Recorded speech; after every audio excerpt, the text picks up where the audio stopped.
Are you aware of this miracle in American history? Britain had the most powerful military force in the world, and they were sending their general, British gentleman Johnny Burgoyne, to go from Canada to New York. It was in June of 1777. He was marching 7,000 troops all the way from Canada to Albany, New York. Along the way, he recaptured Fort Ticonderoga.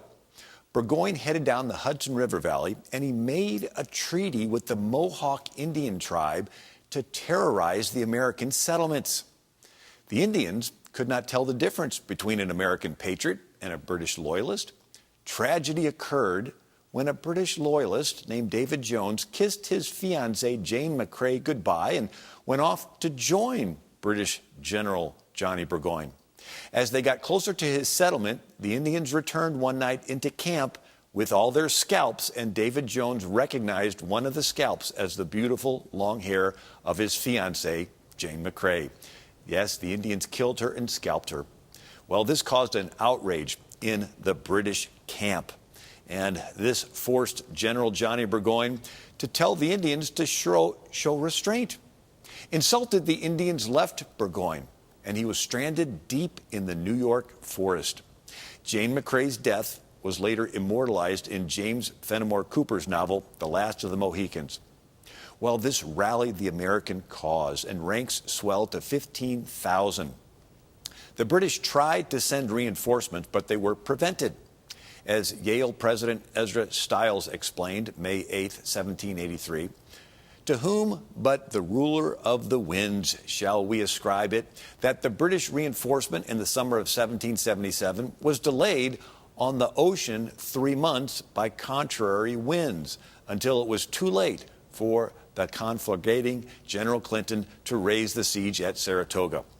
Well, the British, now without the help of the Indians, they were blind. The Indians had been their intelligence, and they were not able to know where they were. The Americans got the advantage.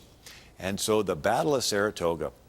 October 7th of 1777, General Benedict Arnold led a valiant charge on the British flank, resulting in him being considered the hero of the Battle of Saratoga.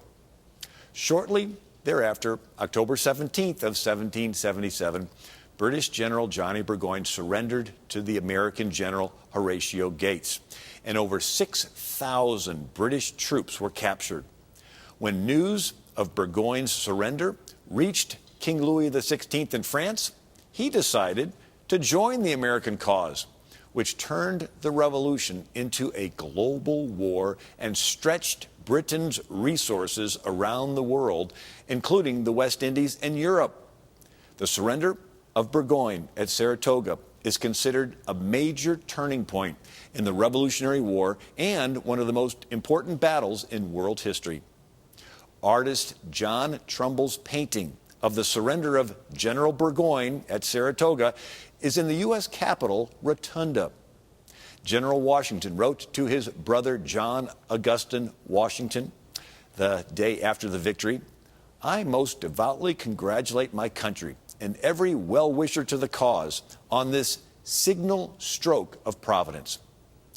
In gratefulness for the victory of Saratoga, the Continental Congress on November 1st, 1777, proclaimed the first National Day of Thanksgiving after they had the Declaration. It stated that with one heart and one voice, the good people may express the grateful feeling of their hearts, join in penitent confession of their manifold sins, that it may please God through the merits of Jesus Christ mercifully to forgive and blot them out, and then under providence of Almighty God secure for these United States the greatest of all human blessings, independence and peace. Signer of the Declaration, Roger Sherman of Connecticut, when he heard of the victory of Saratoga, exclaimed, "This is the Lord's doing, and it is marvelous in our eyes." America, a fledgling new country, captured 6,000 of the most powerful military in the world. It's unique in world history what happened in America, and it's important for us to remember these miracles in American history.